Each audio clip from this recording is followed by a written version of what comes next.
something very critically mentioned by Israeli Prime Minister, Benjamin Netanyahu over there. We saw the video coming in. He said that this is an act of defense. This is because the very survival and presence of Israel was under threat. Iran could have made all of those, nuclear weapons in a very short period of time. And they did directly attack them last year twice. That is why they have launched this particular attack. Also, he has thanked US. When on Truth Social, Donald Trump also said that we are going to support Iran, but first they will have to drop all of their dreams regarding the nuclear weaponization. Sakshi, good morning. Very true. Whatever has happened, firstly, Prime Minister Netanyahu's speech, it shows a lot of determination, firmness, and resolve. And I think he's even quoted, the Bible that Moses has stated that be strong and courageous, and that's the entire message he's sending to the people of Israel. And at the same time, he has said that whenever anyone is attacking you, you attack him first. So President Trump, firstly, why he's thanked President Trump, because President Trump, you are aware that he has the nuclear peace talks were going on between Iran and the United States at neutral locations, including the last one was at Qatar and even in Egypt, and some of these have been unsuccessful.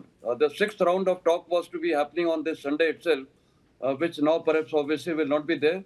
So what he's trying to state is Prime Minister Netanyahu that the diplomacy was also given a chance, and that is why he's thanking President Trump. Though Marco Rubio and has clearly stated that America has no role in the strikes. Yes, they were aware about it, and the early indicators are that you are aware that yesterday the American forces deployed in Qatar and Iraq and some of the Middle Eastern regions were told to vacate immediately, especially the embassies. So that means they were aware, but they have stated very clearly that they are not a part to it. And if Iran does something on the on the American people, obviously then this war is going to get enlarged by the Americans also joining. So now the way situation unfolds, firstly, Israel has carried out a solid attack on the nuclear assets in Natanz, which Prime Minister Netanyahu has mentioned. Number two, it has destroyed their most of the ballistic sites. Number three, it has targeted their nuclear scientists and some of the senior IRGC and Iranian army commanders. So this is what they have done, and some of the attacks have been carried out by Mossad internally because of their presence in Iran. So I think these people who have been targeted must have been done by Mossad, and the nuclear site in Natanz and the ballistic missiles, obviously, they would have been targeted by the Air Force bombing, which have been the first wave of attack. Now, what are the options for Iran? I think Iran is going to be definitely they have to launch an attack. And this time, I feel the volley of ballistic missiles being launched on Israel would be much larger than the earlier ones in October and April last year. So, with this, perhaps the damage may be done in Israel also. So that is why Israel has closed the airspace. They have ordered emergency in Israel. The people of Israel would be obviously prepared. The leadership would be prepared. The armed forces would be prepared. So where does it go from here? I think Middle East now is going to see a new world order. The whole things have changed. Things could, go out of control. And perhaps Iran may like to target some of the nuclear, not nuclear, they may target United States or the Israel shipping industry. That is possible because Arabian Sea is there and most of the ships are passing through Red Sea. So that possibility exists. They also may resort to terrorist strike. And now I would like to just draw one conclusion. You just heard the army commander of United States Central Command. He has stated just 2 days before that Pakistan is a trusted partnership. Now, this again gives me an indication that perhaps America is looking for some kind of basis here in case the conflict widens between if Iran targets the United States.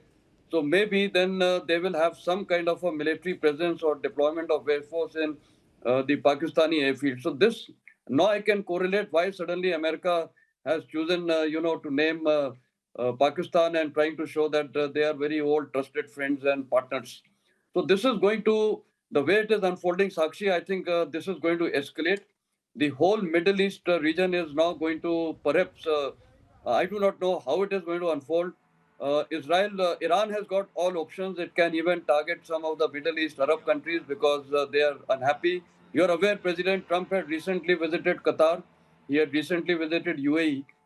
So these three countries he had visited, and because of that, possibility exists that Iran may also target some of the Arab nations. Possibility exists. So let's see how it unfolds. It's a very critical scenario. And this Middle East is really now going to be a total different dimension. I think we are going to see a new world order in the entire Middle East because Iran definitely will retaliate and it has suffered heavy losses. Its most trusted IRGC commanders and senior commanders, and including nuclear scientists, have been eliminated. So, Sakshi, my understanding of the situation is that it is going to escalate. There is there is no stoppage now. Things are going to escalate, and it may uh, go out into a regional conflict in Middle East. Something very critical that has been highlighted by you, Major General Meston. Let me also, quickly take a word from my colleague Verghese joining us on the broadcast as well. Verghese, something very critical that Major General has highlighted, that now there is a looming threat on the US as well, and we have some world leaders and some of the senators also commenting on the same. Would you like to enlighten us?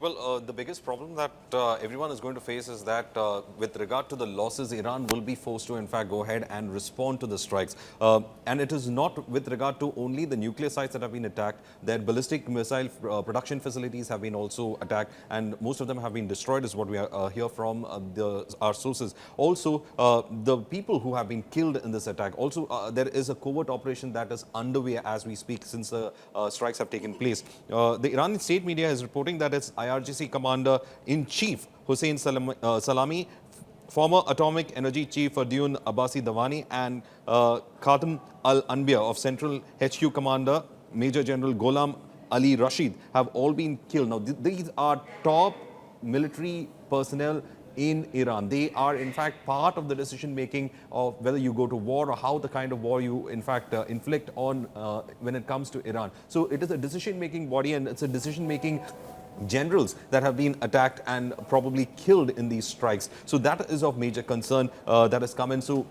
the question is going to be that the military will be, in fact, radicalized over this at the first instant itself. Now, the second part of it is that several complexes that house the Iranian nuclear scientists have also been attacked. Now, these are within Tehran's residential areas, and that has led to the deaths of so many of them. Then, as I told you earlier, Iran was pursuing a uranium enriching program when it comes to its nuclear weapons, and Israel believed that it was very close to having weapons grade uranium that can be used to create a bomb and tip off its ballistic missiles with it. So the ballistic missile capability of Iran is quite known. In the last time they had the kind of attacks that Iran had, in fact, launched against Israel. Now, Israel had been worried about it because these facilities that Iran was using, especially when it comes to enriching facilities, Netanyahu was saying that around at least 9 bombs could have been created if they, in fact, went faster with the enriching process.